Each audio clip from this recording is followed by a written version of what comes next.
So we're ready to play Double Star the Armageddon scenario, and I think this is all I'm going to do. I'm not going to do, there's another one where you're both pushing forward to attack a world, a hidden production center. Like you pick one world that has a production center. A little bit of difference in the choices of the starting placement for the planets. I wanted to split up the major planets on the Chinese, so the Arabs chose to do that. A little bit less capability to do that over against the Arabs. I don't know how big a difference it makes, though. There's an assumption that I'm making here, which isn't covered in the rules, which is that I don't need a base to start fleets, that I can have fleets in space to begin with. There's not a lot of detail about what setup is. I guess if you had a base, I could have put like a forward base here with 5 population. Up there, I could start my fleets there, and that would give me a chance to run up more quickly. The problem with that, of course, is I need time within my own system to build up my my strategy or tactics jets here, and I don't really feel that running in without any. I might end up getting to the base planet without gaining any fairly easily, because there's basically a 1 in 6 chance, or I think there's either a 1 or 2 in 6 chance of getting them and a 1 in 6 chance of losing them once you're out of your system. So it's much more likely you won't have any at that point. So instead I started at one of my production planets. I spread the production out. However, both sides kind of had this intention of, yeah, we're not going to be able to protect every planet with planetary defense forces. So we've got some missile bases, quite a few over on the Chinese side.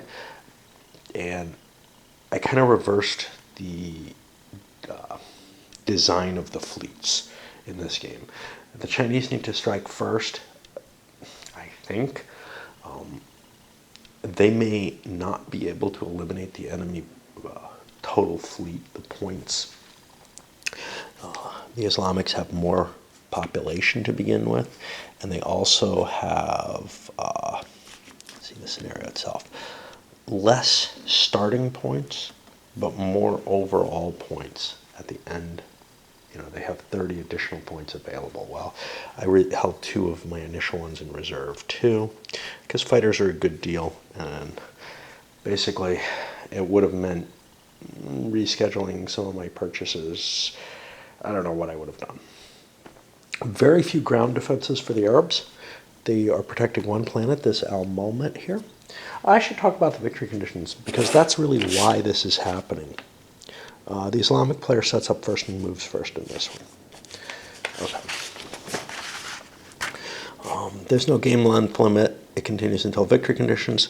Basically, there's strategic and tactical victory. Strategic victory is completely destroying all 3 of the enemy's industrial counters and reducing their population to less than 200 million. Well, you start with like 1445 for the Islamic and 12 something, I think, for the Chinese.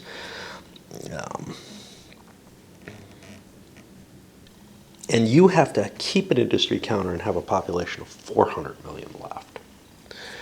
You win a tactical victory by reducing the enemy population to less than 200 million and keeping 400 million, but you no longer have to keep an industry, and you don't have to wipe out their industry, for whatever that means. And if neither one can achieve the tactical or strategic victory, it's a stalemate, and that probably is determined by the players just deciding it's a stalemate. But it could possibly get to a point where both people's populations are so wiped out that, you know, there's no chance that anyone can win. So if both are below 400, you might as well declare it a stalemate at that point, because you cannot win. All right, back to fleet compositions. The Chinese, in this case, went with a couple heavy ships in each fleet, a reserve command cruiser in 2 of the 3 fleets. No reason to put one in the 3rd fleet, because, well, no capability to put one in a third fleet because there just aren't enough. Now this gives me a possibility to split up and split my 5 fleets out if I so desire. It's not clear in the rules. There's no prohibition against having an additional command cruiser in a fleet. And I want to keep my fleets fairly concentrated. 3 seemed like a good number though. Give me a number of different chits. I'm probably going to try to move forward with all of them at once, but we'll see. But some of those cheap fighting transports. I bought some power plants with the Chinese. The reason for that is I feel like I'm going to want to launch some of the moons and such not at planets, and that they'd make a pretty good weapon. The Arabs didn't buy any of them. They have less points to begin with, so I felt like I'm going to be tactically or strategically on the defensive in this game. Maybe right, maybe wrong, but because the Chinese start with more points, I felt like they're probably going to hit me hard fast. So I'm building on a defensive situation. I have more points though to build up, which means if I take their first hit and I'm able to do a lot of damage to them, I can build some fighters or possibly some power plants to try to wreck them. Remember, you can't build new ships though. All you can build is these fighters, which means if the fleets pretty much crush each other completely, it may be impossible to win because the population is spread out far enough. So it's kind of a tricky problem. I don't foresee that victory is easy in this scenario, actually. It may be much easier in the other two. So we may be looking at a stalemate here. Only defending one of the planets. As long as I keep, a few hundred population, and strangely, it's my weakest of my planets. But I feel like the battle fleet is going to be able to protect the center. This is going to be the hard thing to defend, so I wanted to give that some additional firepower. Probably a bad choice. I probably would have been better off picking one of these guys to defend more heavily. But whatever. That's what I chose to do.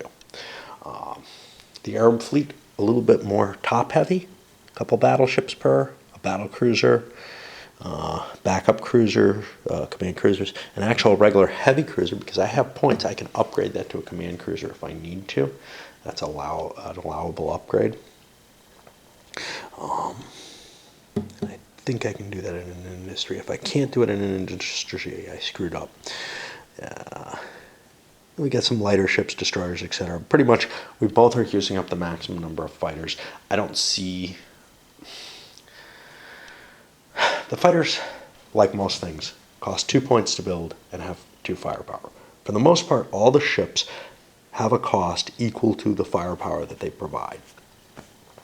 So it kind of doesn't matter what you buy. The heavier ships have a little bit more staying power, especially if formation's broken. But these fleets are big enough, it's going to be hard to completely break formation, but we'll see. I mean, it depends on how many formation chits there are, because certain damage can cause the formation chits to go away. But you probably have backup chips, etc. And let's see, what else was I looking at? I don't know. The idea behind the heavy ships is that they're a little bit more survivable once your whole formation gets broken, which might make sense over here.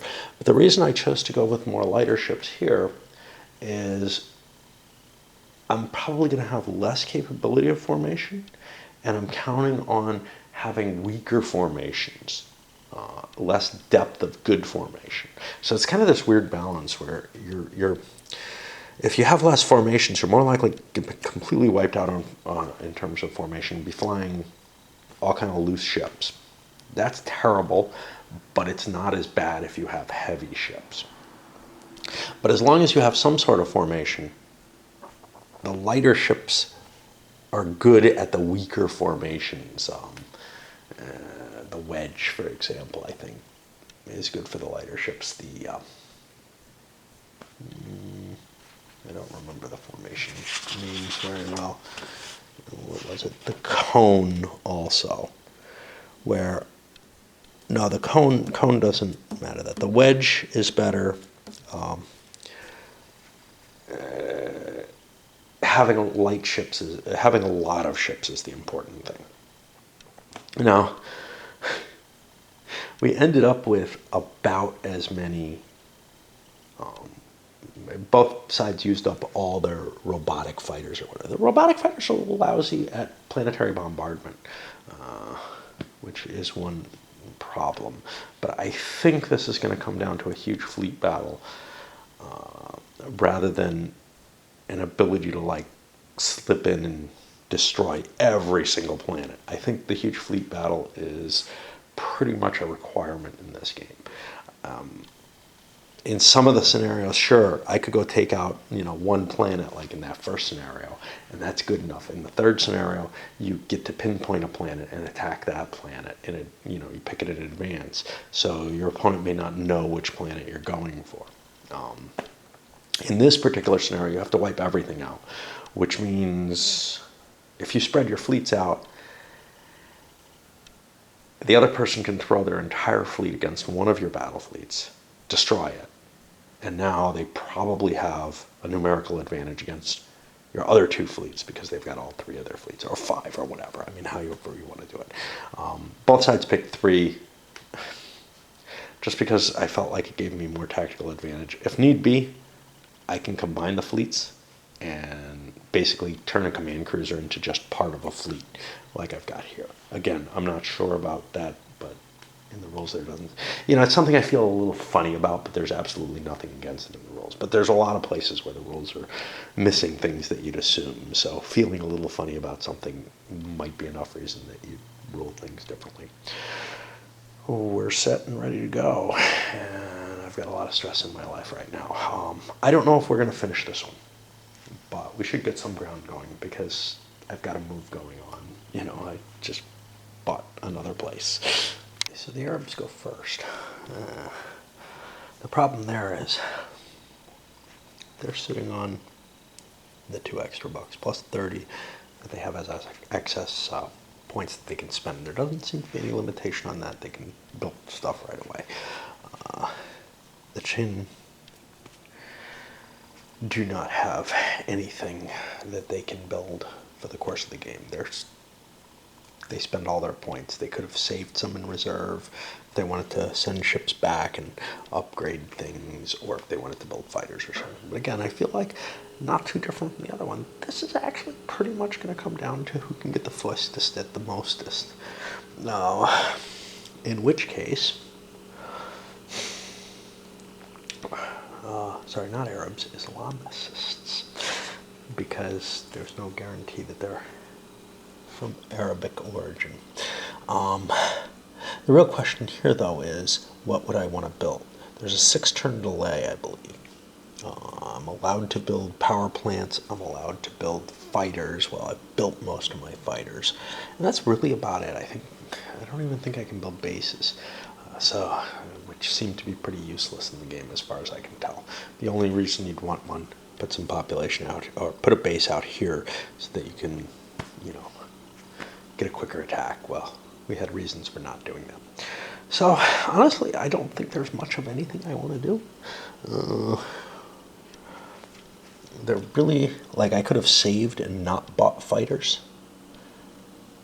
And probably, but I don't know whether they're going to be first striking me. So, we're good with this. I think we've got the fleet we want. And basically, I think what we want to do is kind of wait and see. I don't know how good an idea that is. A whole bunch of orbital fighters here could be useful.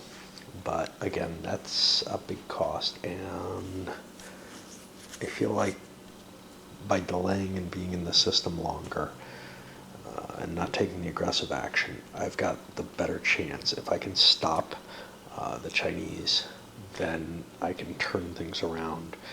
And, if I need power plants or whatever, I can fling them at them. The only negative to all of this is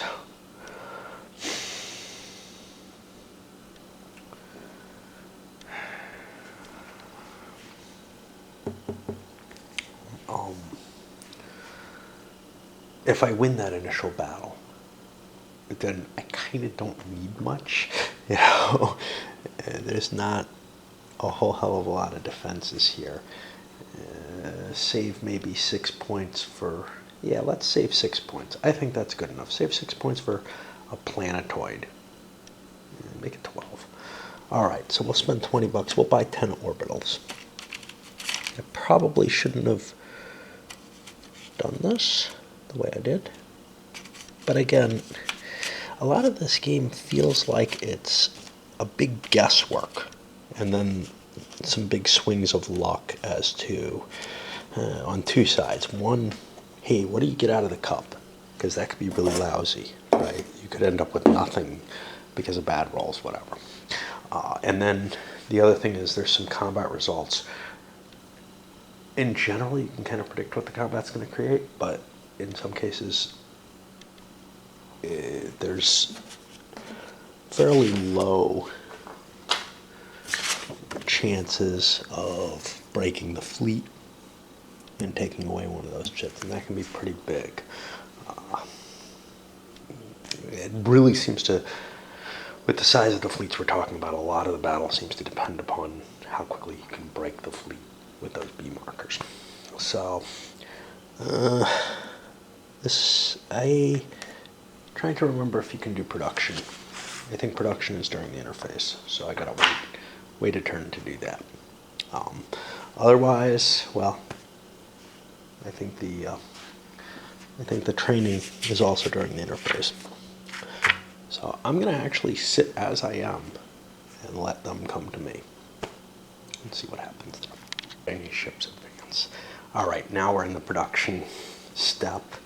I think that happens in the interim after each player's had, yeah.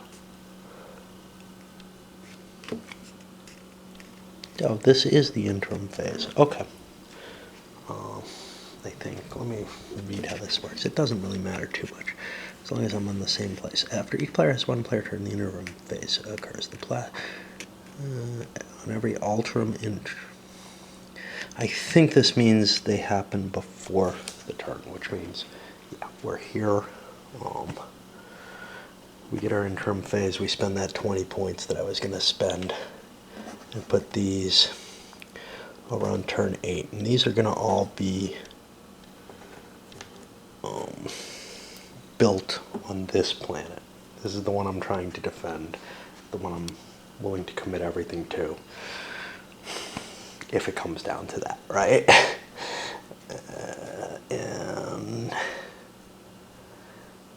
then we have our training, and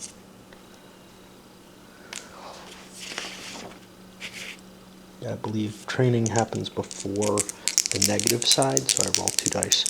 Let me check my numbers. I don't remember them. It's been a while since I've actually played.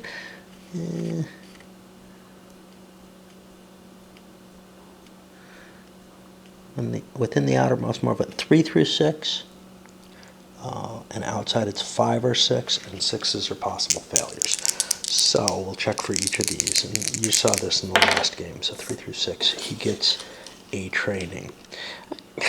Not sure whether these should be secret or not. It's not clear in the game. It kind of makes sense if they were. Fleet composition might make sense to be secret too.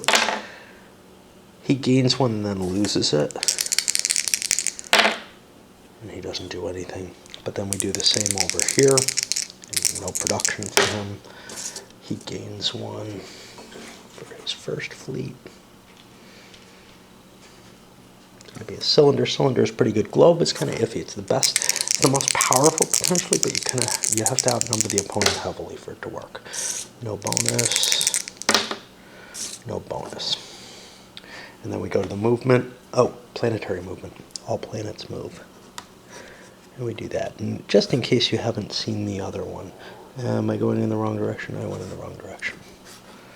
So planets move this way.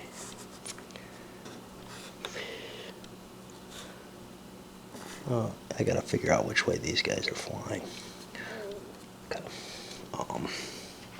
And then these planets will go this way. Okay.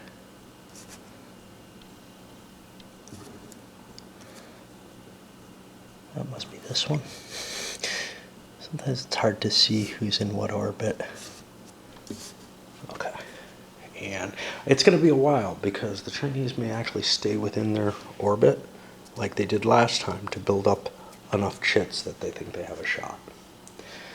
Probably won't be coming back for a while. Phase. Resources have been produced. The rolls. The Arabs have a slight advantage in chits already, which means the Chinese probably aren't going to want to come in. The question is whether the Islam side wants to try to charge forward. Now, it's like at more than 1, 2, 3. It's like 4 or 5 turns that I would be at poorer training if I'm charging in and they stay within their area. So I don't think the edge is enough to qualify going forward, especially since the Chinese have numerical superiority to begin with, and the extra points were spent on these stupid fighters. So, I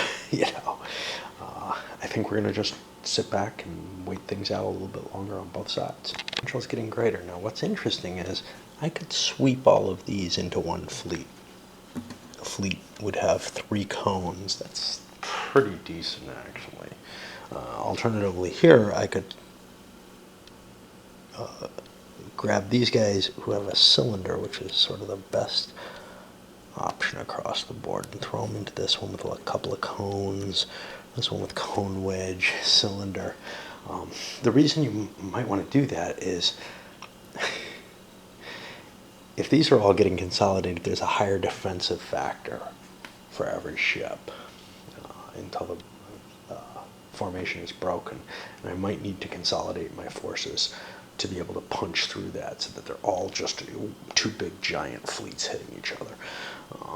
That's something to consider, because there is no particular advantage to having 3 squadrons if they're all involved in the same combat.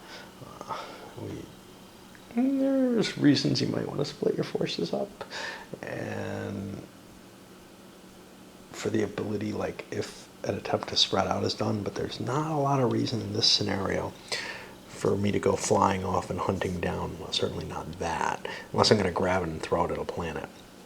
But to try to knock out one planet, I want to have the naval battle before I start wasting forces bombarding a planet. That's kind of my feeling. Could be a bit of, hey, both sides are thinking the same way, but I don't see much advantage trying to swing around and catch things. So I think we're both sitting there still. They're coming in. Chits have gotten, I don't have an obvious, but I think what's going to happen is the Chinese are going to stand in place, swing around, and get the hell out of Dodge. You get a lot of space to get out of. It's only these planets they really have to worry about. This one, no big deal. Unless I'm worried about, the fact that the Arabs can grab that and haul it someplace. This is Kun. There's actually 2 planetoids there. Possible. However, they seem to be hunting us. We're going to turn tail and run. That'll force more time that they're spending in an area where they gain less chits until we actually have to fight. The game's kind of been put on its head. And that pushes us here. This is like turn 15 at this point. It's moving through the 12s once. I can mark those times through some little number counters or something up here. So here we have the Islamics chasing the Chin. No big deal there. But when we roll for the Islamic chits, now a 5 or a 6 is the only success on a white instead of a 3 through 6. And a 6 is the failure. So we've got one of these potential problems where they're not going to gain as rapidly as anyone else. There's a limit of 6 for a fleet anyway. So none of the fleets get too big. So now we look over at the Chin. And they're still crapping out. They get one in that bottom fleet over there. It's another wedge. But at some point or another, it may be necessary for me to spin around and run away because I no longer have the advantage that I was hoping to have. But that's just something, to point out. this is kind of a weird little dance going on. The numbers are just not looking that good in the favor of the Islamists. So this turn, they spun around and are facing back this way, about to head home, defend their system. And the Qin are turning around and coming back to position themselves for another shot at attacking. But they will probably take their time and draw some more counters, because there's really nothing at stake anymore. It doesn't matter how many times I go through this, really.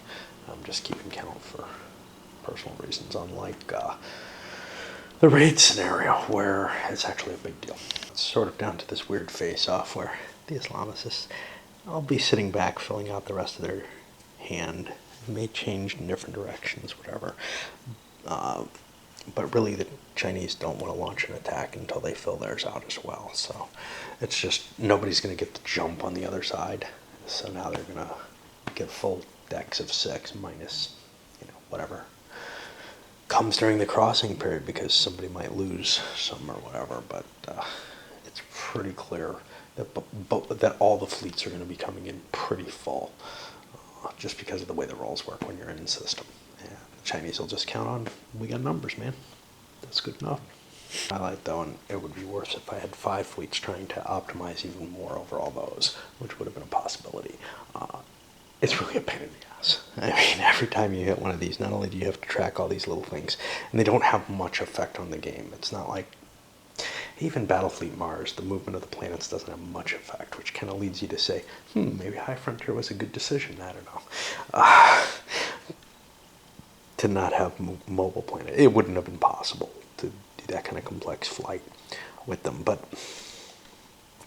or that kind of detail to the flight paths. But just the in-between on each of these phases, rolling 2 dice for each fleet that's out there to see, does it gain, does it lose? It's really an obnoxious mechanical procedure, and it's like, it's just going to come down to slamming the fleets together as far as I see. You might be able to slip something through. I've talked about that before, but I don't think that's of terrible importance in this one.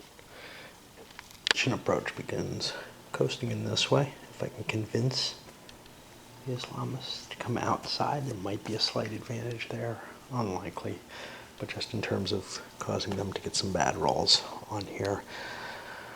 But if I can't, I might be able to slip around and do something, avoid this planet and start hitting those or something like that. But I got to be able to hit everything, and that's kind of the problem. I'll lock here is alone. Each of these guys has moons. I can strip those moons off and drop them on the planets and do a lot of damage that way. And it looks like it's just going to be a straight up hit of the 2 fleets. Question is, do you want to consolidate? Both sides have big fleet command pools. I think I don't want to. It's hard to tell, because again, if you consolidate and move in, maybe there's an advantage to having the bigger fleet. You can get the globe off or something like that, but you can get shot to shit trying to set it up around someone. And with all these different shits, I feel like I get more options on fire in both sides if I keep things not consolidated. But it looks like the choice will be the Islamicists as to going in. I don't know if I want to do this fight today. It's getting kind of late, so I'll probably pick it up tomorrow and start that mess. Anything new, but I wanted to point this out. Unlike the last time I played, there's no particular reason I need to defend a planet. I need to defend all the planets, but any one will do, basically, right? Of the major ones. So I'm not sure I actually need to fight this. And in particular, the Islamists don't have to push in against the Chinese. Conceivably, I could just go flying forward, but the Chinese have the advantage in terms of the jump being closer. So I do have to fight them eventually, but I don't have to fight them right now. And I can leave it up to the Chinese to make the move in. That's kind kind of important because it gives me a little bit more flexibility after any retreat. I can like maneuver about then, depending on who it is. If it's me, I can try to run away. If it's the Chinese that retreat, I can hit them again immediately. So I'm actually going to just stand in place. The other advantage is, hey, the longer time goes, the more likely what's up here is going to be better than what's there. There's more of a chance that the Chinese might lose some tactics. So I think we're going to sit here. Chinese are going to fly in on their side of the turn. And now we have the battle. First thing I have to do is choose my stack and organize my stack of orders. I may not want to commit everything. There may be orders that I want to hold off with the thought that if the fleet gets broken, then I just withdraw and I have a new set of orders to program. I doubt that's the case, but it's quite possible that if I have globes, I may want to withhold them. Then again, I may not. I may, like in the last time I played it, think, well, if I put globe at the end, there's a chance that I can do quite a bit of damage. Or even two, because one might get broken as it's forming or whatever. There's quite a bit of a chance that I can get an advantage on a fleet that started to lose and then swap fleets around. It's one of the problems. The groupthink type idea that somebody brought up with another game, this multiplayer, right? Chicago Express, I think, which actually we played recently. And got to play it in not solo. I played it opposed recently. Played a few things opposed recently. Kind of interesting. But in this case, I feel like there's almost a pattern that at least the particularities of the naval combats which I've caused through similar strategy of clumping into three fleets, squadrons, whatever, which I'm not sure is positive or negative. Like, I cannot, like, maybe I should have tested out, hey, let's see what happens if we throw all the Chinese together. But the problem is, you could still, first of all, I think there's a capability of being able to get enough damage that we could knock out ships, but possibly even eventually get to the plus 16 level. I could do some calculations. Maybe I should before the Chinese move in, because maybe they have a chance to do that. But so far, I'll think about those calculations. But right now, cylinder is obviously the best choice. It's got the most firepower. I'm not going to get a globe off. Cones are pretty good. Same kind of firepower. What is the advantage? I think the advantage of the cylinder is just that it can hide ships inside of it, which could be important.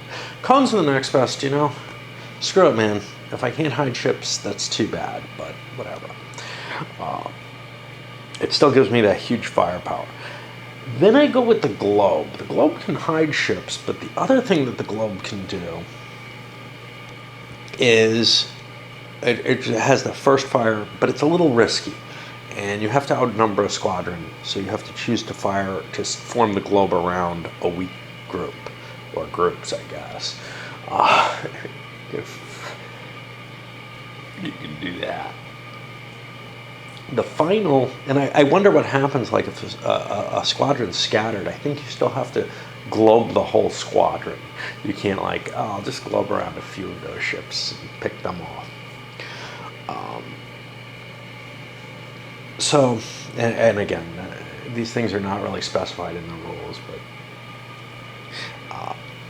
but then after that I use the wedge. Now there's an argument there, you might want to have the wedge first, but the idea here is, what if the globes fail?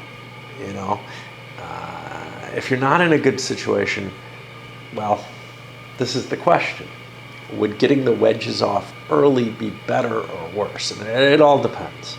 But I've gone with that kind of pattern, although some of them may have a wedge built between the cone and globe situation as well. Just as a matter, but I know I've put, like, I wanted at least 2 wedges underneath, because if the globes fail, that's fine. Although I had to look, because I have some that I think have double globe, and I'd rather not have 2 globes in a row, to tell you the truth. If the globe can't succeed, probably should be further down in the order again. So I scratched down some numbers, and I may try to use these in combat, but as you can see, I was using the pencil eraser. I have a better one which works better, but I think I'd have to rewrite them into some columns so that I can track losses. And not really sure that that's going to help or not. What I've got here is the number of ships in each squadron and the total force. Now, the Islamicists don't have an option to change anything because they passed, but the Qin do. Let's see what they have. Total ships, I don't know if that matters. I've got screen ships as well for the Qin. So 22, 43, 64 ships total, which means attacks against them would still possibly, everything's got a main, well, would likely, everything's got a main attack here, which adds up all the factors. So we'd be looking at 86, we'd be looking at like 22 table here. That can break the fleet. So I don't think I want to put in one fleet. In fact, I might even want to split off 2 more fleets to get more firing opportunities. Let's think about that. We have squadrons I could split off here. I could reorganize and get 2 more squadrons, but they don't have any commands, so that's a bad idea. Okay. The other side of it is my firepower, if I combined it all, is 2 times 86. Probably easier typing it in twice. Plus 78. My total firepower will be 250. Now, 250 against the Islamicists, well, they're getting rid of about 100, so I'd be on the top table. I would be able to break their fleet, very likely on every shot, but only one of their squadrons.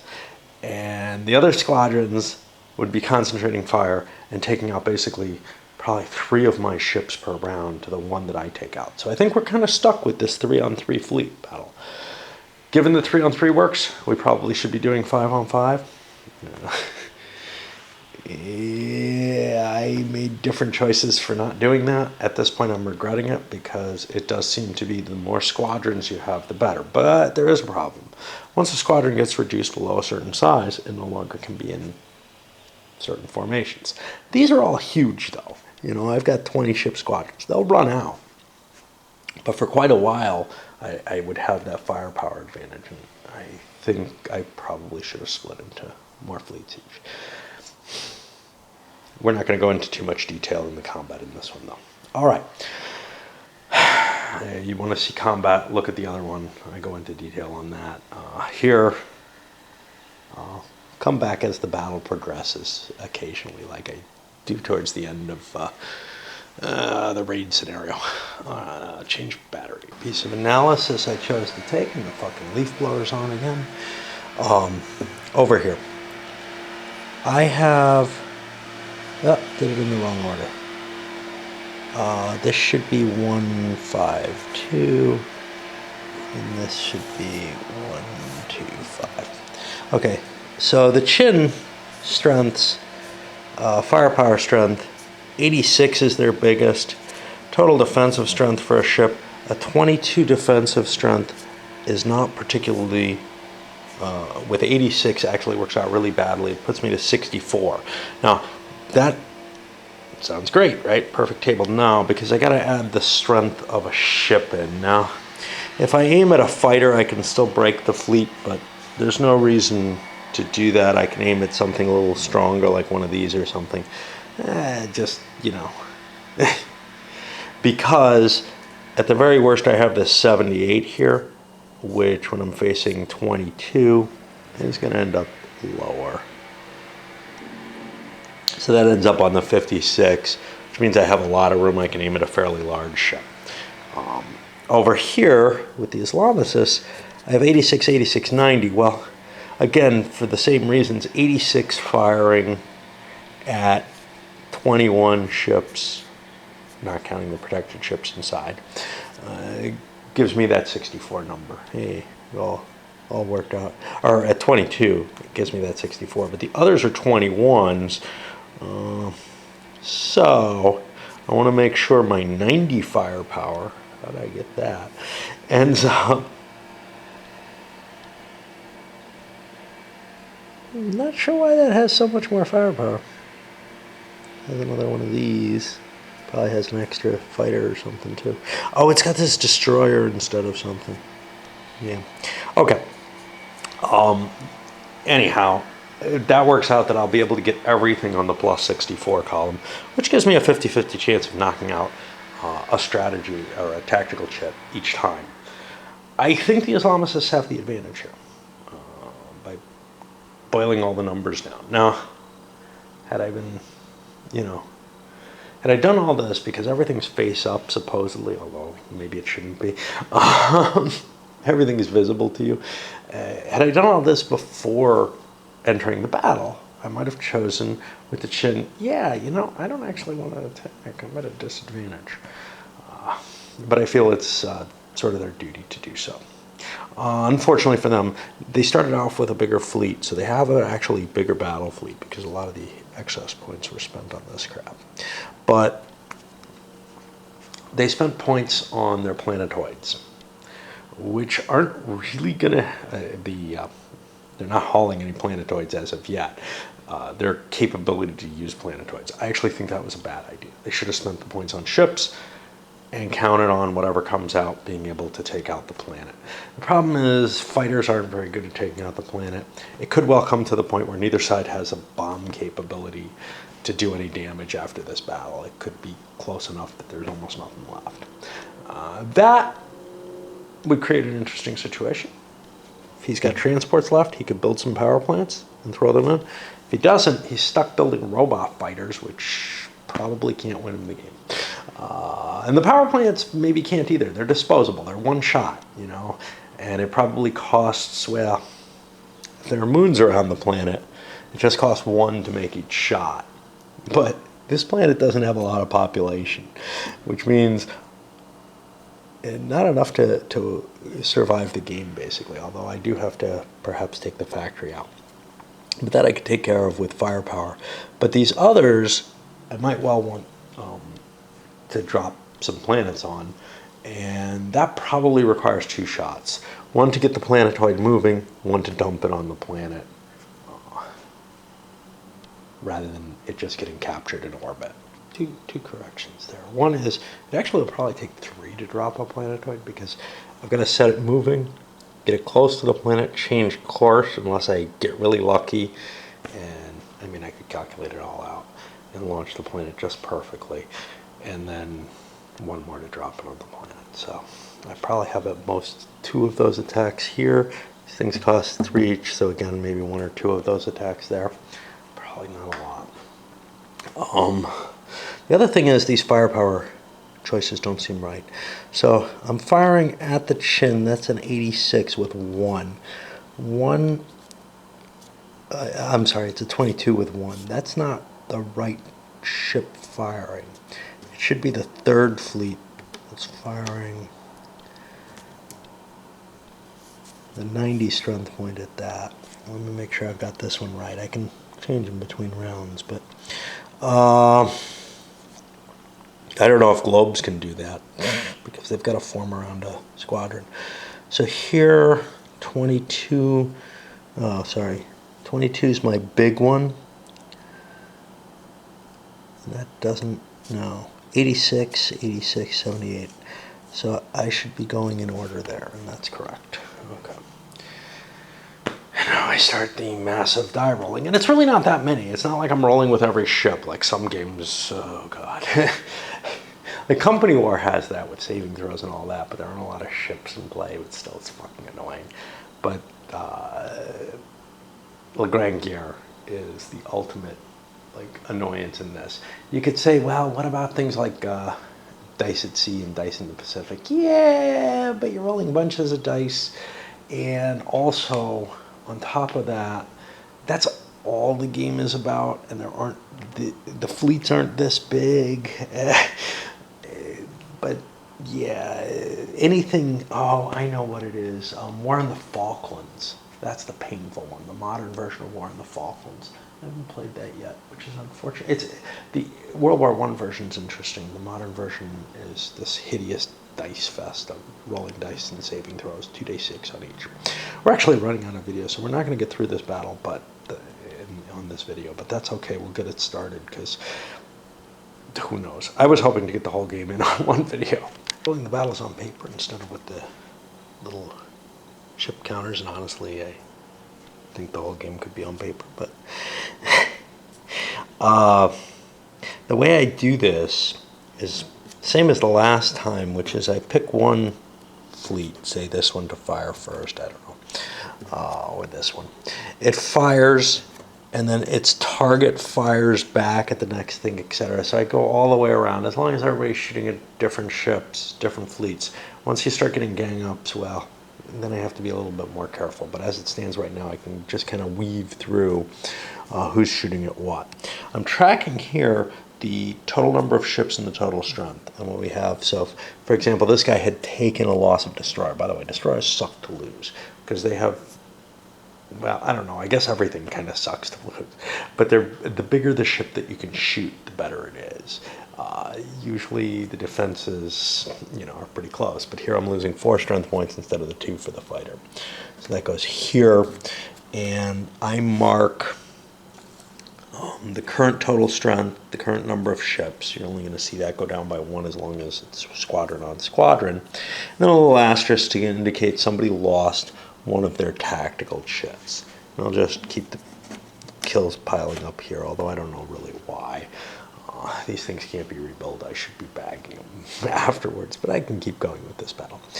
And then we flip these over and think about whether we want to change any of our positionings.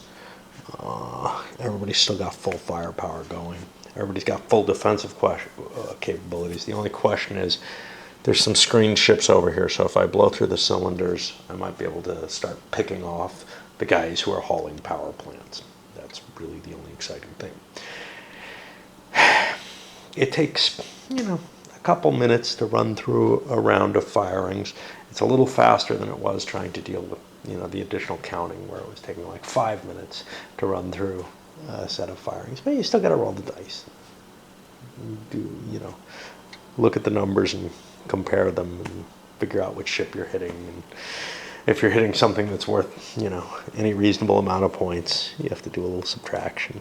So like this, Squadron 3 here lost a lot of points because that was not a destroyed, but a damaged battleship. Now that's where the game gets kind of interesting. If ships get damaged, they're no longer in combat.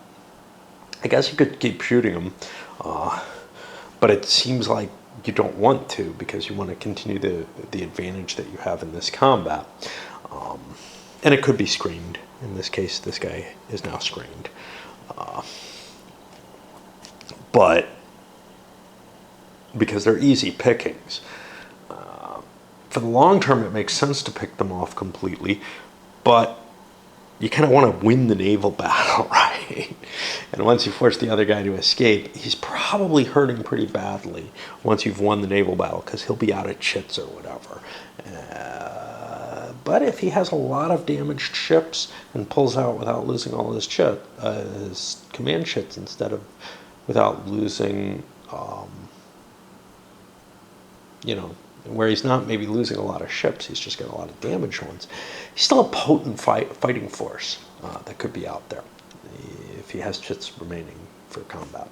We'll see how it goes. The other scenario, I didn't feel like I had that option. I felt like I had to destroy the incoming fleet, because otherwise it could win the game on one round. This one, not so interesting in that sense, but maybe more interesting because there's room and time for more than one battle. Much of the goal is to destroy the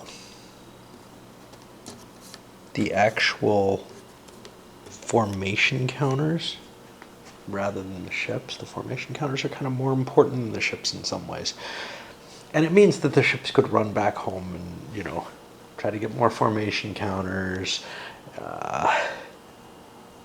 and then end up on a defensive or something. So there's kind of an interesting dynamic that might occur because of that. But anyway, because of that, we see some interesting swings in terms of the combat numbers. So like here, the number of ships is decreasing by 1 each time, because fire on the 32 or 64, those are the only columns we're using, at least results in a D. That's going to take out a ship.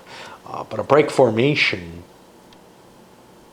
is where the asterisks are, of course. But if it's an elimination or better, well, no, that doesn't matter.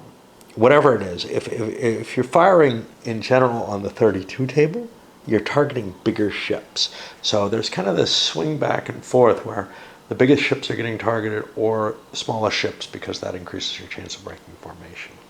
And now we're seeing the Islamic fleets taking some big ship hits. So now they're going to have less firepower coming back. Not that it makes all that much difference, but it means they're going to be dropping down to the 32 table. Because no matter what, the defenses are going to be fairly high. Now we've got a problem. This guy has Globe coming up, which he's probably not going to be able to execute against anything. If I recall, you need like twice the size of the fleet.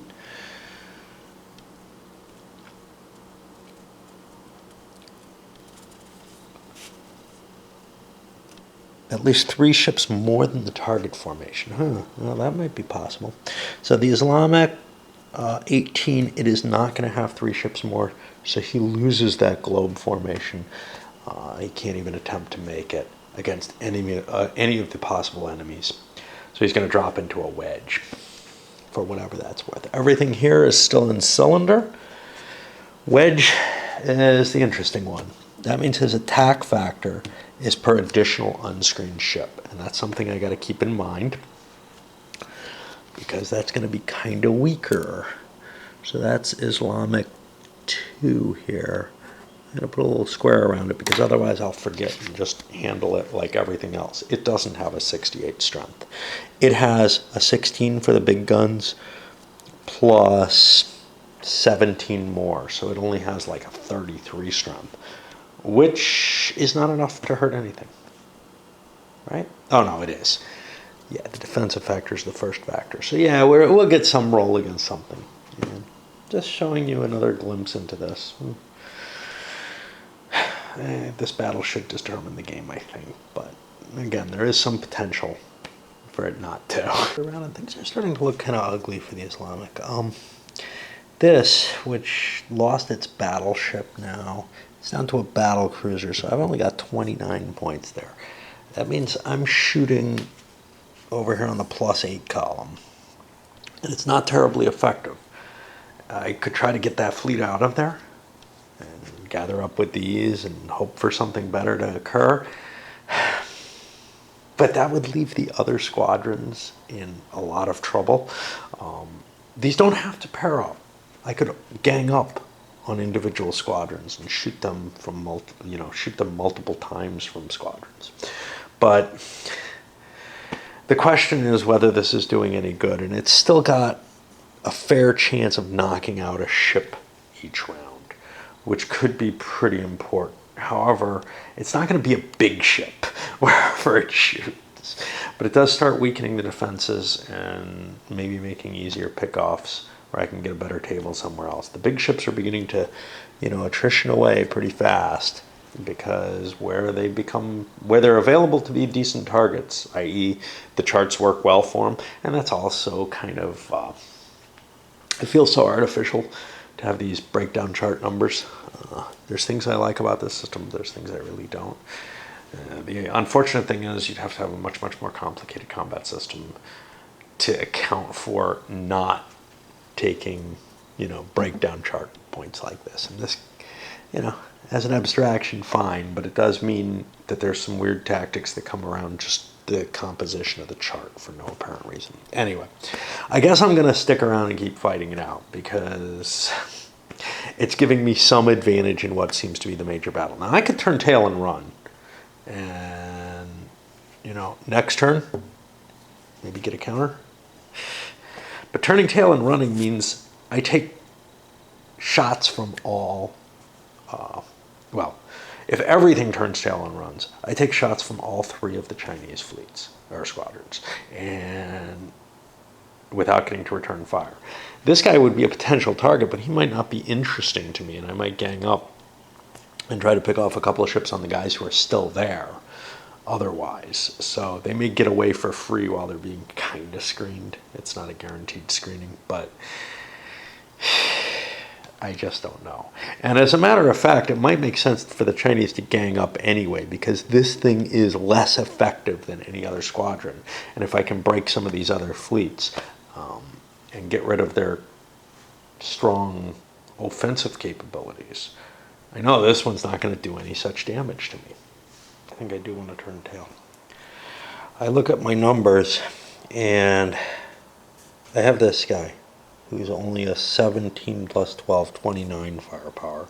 This guy's a 46, and he's not going to be on a good table at all. This guy's a 46. I subtract 18 from 46, 36, 26. That means I'll be firing on the 16 table. I only get Bs on 6s. I think I'm going to be better off trying to pull away, take my 3 additional ships of loss, break this entire squadron, divide it up amongst those, and these guys have good fighting capability still. But I'll be at a 3-2 disadvantage, and that's problematic. It's really an issue. But I don't see anything else that I can do. And thus, this isn't the battle. So I think we'll do that. And that'll probably be close to the end of this video. I come back a little bit after some cleanup. Problem with that strategy is I have now only 2 fleets. I could have kept a 3rd one if I want it, but I want the strong combat capabilities of those chit selections. And I'm not going to get another chance for, improving my chit condition at all, because that was in the Islamic turn. They're the ones who attacked, and now the Chinese, even though it's in their own territory, now the Chinese have a choice, because I pulled into where all those orbital fighters are. The Chinese want to face 2 fleets that are going to be pretty potent. In consolidation, see, point-wise, after the losses, I'm at about 120 here. These guys are at 160. But there's all these additional orbital fighters, and these are all fully attack capable. So I think the total point values are going to be the same, approximately. But I'm going to have 3 shots versus 2, and that's going to give me an overall advantage. So I think I'm going to chase them into the orbital fighters. I have to get rid of those someday. The problem, of course, is the question. This is Al-Mummet, I think, which means I do actually have to wipe it out to win the game. It's got 2, 3, 360, 370, which is not, I think, not quite enough that the Islamics could possibly win the game if that's the only planet they have left.